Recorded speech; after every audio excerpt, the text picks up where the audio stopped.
الرحمن الرحیم نحمدہ ونصلی ونسلم علی رسولہ الکریم اما بعد۔ صراط مستقیم کورس کا سبق نمبر 1، اس میں 5 باتیں بیان ہوں گی: قرآن مجید کی آیت، حدیث مبارک، عقیدہ، مسئلہ اور دعا۔ سٹارٹ لیتے ہیں سب سے پہلے قرآن مجید کی آیت کا۔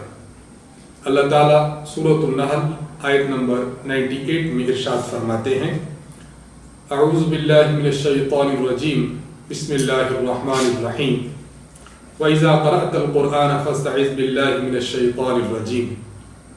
اللہ تعالیٰ فرماتے ہیں کہ جب آپ قرآن مجید پڑھنے لگیں تو شیطان مردود سے اللہ تعالیٰ کی پناہ مانگ لیا کریں۔ اس کا مطلب یہ ہے کہ جب بھی کوئی مسلمان مرد یا عورت قرآن کریم کی تلاوت شروع کرے تو تلاوت شروع کرنے سے پہلے اعوذ باللہ من الشیطان الرجیم پڑھ لینا چاہیے۔ مثال کے طور پر ہم سورۃ قریش شروع کریں تو ہم یوں سٹارٹ لیں گے: اعوذ باللہ من الشیطان الرجیم، بسم اللہ الرحمن الرحیم، لإیلاف قریش ایلافہم رحلۃ الشتاء والصیف فلیعبدوا رب ھذا البیت الذی اطعمہم من جوع وآمنہم من خوف۔ تو جب بھی قرآن مجید ہم پڑھیں تو قرآن مجید پڑھنے سے پہلے اعوذ باللہ من الشیطان الرجیم پڑھ لیا کریں۔ حدیث مبارک، مصنف عبدالرزاق، والیوم نمبر 2، پیج نمبر 56، حضرت ابو سعید خدری رضی اللہ تعالی عنہ کی حدیث ہے: ان ابی سعید الخدری رضی اللہ عنہ ان رسول اللہ صلی اللہ علیہ وسلم کان یقول قبل القراءة اعوذ باللہ من الشیطان الرجیم۔ حضرت ابو سعید خدری رضی اللہ تعالی عنہ ارشاد فرماتے ہیں کہ رسول اللہ صلی اللہ علیہ وسلم آپ جب بھی قراءت شروع کرتے تھے، یعنی قرآن مجید پڑھنا شروع فرماتے تو قرآن مجید پڑھنے سے پہلے اعوذ باللہ من الشیطان الرجیم پڑھ لیا کرتے تھے۔ تو قرآن مجید کی آیت سے بھی اور حدیث مبارک سے بھی یہ بات ثابت ہوتی ہے کہ ہمیں قرآن مجید پڑھنے سے پہلے اعوذ باللہ من الشیطان الرجیم پڑھ لینا چاہیے۔ نمبر 3، عقیدہ۔ عقیدہ آج کا جو آپ کی خدمت میں پیش کرنے جا رہے ہیں وہ یہ ہے کہ دنیا میں کوئی بھی چیز خود بخود وجود میں نہیں آئی، بلکہ وہ کسی بنانے والے کی محتاج ہوتی ہے۔ اس لیے اس بات پر ایمان لانا ضروری ہے کہ کائنات میں خود بخود، کائنات جو پوری کی پوری ہے، یہ کائنات بھی خود بخود وجود میں نہیں آئی، بلکہ اس کو بنانے والی بھی کوئی ذات موجود ہے، اور وہ ذات اللہ تعالیٰ کی ذات ہے۔ تو ہمارا یہ عقیدہ ہے۔ ویسے بھی ہم سمجھانے کے لیے بات عرض کرتے ہیں کہ دیکھیں ہمارے سامنے یہ مائک موجود ہے۔ اب اس مائک کو دیکھ کر بندہ اندازہ لگا سکتا ہے کہ مائک کو بنانے والا کوئی ہے، انجینئر ہے۔ ہمارے سامنے یہ بلڈنگ موجود ہے تو ہم یہ کہہ سکتے ہیں کہ بلڈنگ کو بنانے کے لیے ایک مستری اور مزدور موجود ہے۔ اسی طرح کوئی بندہ ریل چلا رہا ہے تو ریل کو بنانے والا بھی کوئی موجود ہے۔ غرض ہم دنیا میں اپنے دائیں بائیں بہت سی چیزوں کو دیکھتے ہیں کہ جن سے ہمیں یہ معلوم ہوتا ہے کہ ان کو کوئی نہ کوئی بنانے والا ہے۔ تو جب ہم پوری کی پوری کائنات کی طرف نظر دوڑائیں، آسمان کی طرف، زمین کی طرف، اس کی ہریالی کی طرف، پہاڑوں کی طرف، بادلوں کی طرف، خود انسان کی طرف، مخلوقات کی طرف، جانوروں کی طرف، درندوں کی طرف، پرندوں کی طرف، چرندوں کی طرف، مختلف اشیاء اور مختلف چیزیں جو ہمیں دنیا میں نظر آتی ہیں، یہ بھی اس بات کی دلیل ہے کہ ان کو بھی بنانے والی کوئی ذات موجود ہے، اور وہ ذات اللہ کی ذات ہے۔ تو آج کے ہمارے عقیدے کا خلاصہ وجود باری تعالیٰ، ان اللہ تعالیٰ موجود ہیں اور اس کائنات کو بنانے والے ہیں۔ نمبر 4، مسئلہ۔ دیکھیں سب سے پہلے یہ بات سمجھیں کہ نجاست کسے کہتے ہیں۔ نجاست پلیدی کو کہتے ہیں، گندگی کو کہتے ہیں اور ناپاکی کو کہتے ہیں۔ کوئی چیز ناپاک ہو گئی تو آپ کہہ سکتے ہیں کہ اس پر نجاست لگی ہے۔ کوئی چیز گندی ہو گئی آپ کہیں گے کہ یہ نجس ہے، یہ نجاست آلود ہے۔ نجاست کی ابتداء 2 قسمیں ہیں۔ نمبر 1، نجاست حقیقیہ اور نجاست حکمیہ۔ نجاست حقیقیہ کسے کہتے ہیں ایسی نجاست جو انسان کو دیکھنے سے نظر آئے، اسے نجاست حقیقیہ کہتے ہیں۔ مثال کے طور پر کپڑے پر شراب لگی ہو نظر آتی ہے، کپڑے پر پاخانہ لگا ہو نظر آتا ہے، اسی طرح کوئی گندی چیز لگی ہو جو نظر آنے والی ہو، یہ نجاست حقیقیہ ہے۔ نمبر 2، نجاست حکمیہ اس نجاست کو کہتے ہیں جو آنکھوں سے نظر نہ آئے لیکن ہو نجاست، ہو ناپاکی، ہو پلیدی۔ مثال کے طور پر ہم کہتے ہیں کہ ناپاک آدمی قرآن مجید کو نہیں چھو سکتا۔ ایک آدمی کے ہاتھ میں کچھ لگا ہوا نہیں ہے لیکن ہم یہ دیکھتے ہیں کہ اس کا وضو نہیں ہے، تو وضو نہ ہونا یہ بھی ناپاکی ہے۔ ایک آدمی ہے، ہم کہتے ہیں ناپاک آدمی مسجد میں نہ جائے، اس کو غسل کی ضرورت تھی، غسل نہیں کیا ہوا تھا، اب یہ ناپاک ہے۔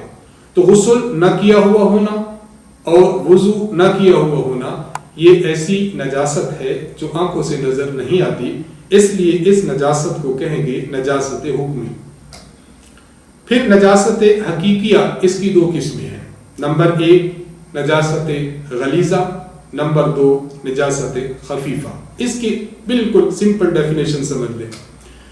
نجاست غلیظہ یہ ہے کہ ایسی پاکی، ناپاکی، ایسی پلیدی اور ایسی گندگی جس کا گندا ہونا، جس کا پلید پن بہت سخت ہو، بہت گہرا ہو اور اس کی تھوڑی سی مقدار معاف ہو، زیادہ مقدار معاف نہ ہو، اسے کہیں گے نجاست غلیظہ۔ اور نجاست خفیفہ ایسی نجاست کہ جس کی ناپاکی، جس کی گندگی اور جس کا گندا پن ایسا ہو کہ جو بہت زیادہ سخت نہ ہو، اور اس کا حکم یہ ہوتا ہے کہ اس کی زیادہ مقدار بھی معاف ہوتی ہے۔ وہ آگے آ رہی ہے کہ کتنی مقدار اس کی معاف ہوتی ہے۔ تو نجاست حقیقیہ کی 2 قسمیں ہو گئی، نجاست غلیظہ اور نجاست خفیفہ۔ نجاست غلیظہ کی میں نے ڈیفینیشن آپ کی خدمت میں پیش کی ہے، اور اس کی مثال استاذ محترم کی کتاب میں بھی موجود ہے۔ مثلا شراب ہے، شراب یہ نجاست غلیظہ ہے۔ انسان کا پیشاب ہے، پاخانہ ہے، انسانی خون ہے، اسی طرح منی ہے، یہ نجس ہے، یعنی نجاست غلیظہ ہے۔ اسی طرح مرغی ہے، مرغابی ہے اور بدخ ہے، ان کی جو بیٹ ہوتی ہے، ان کی بیٹ بھی نجاست غلیظہ ہے۔ اسی طرح حرام جانور، ان کا جو پیشاب ہے، یہ پیشاب بھی نجاست غلیظہ ہے۔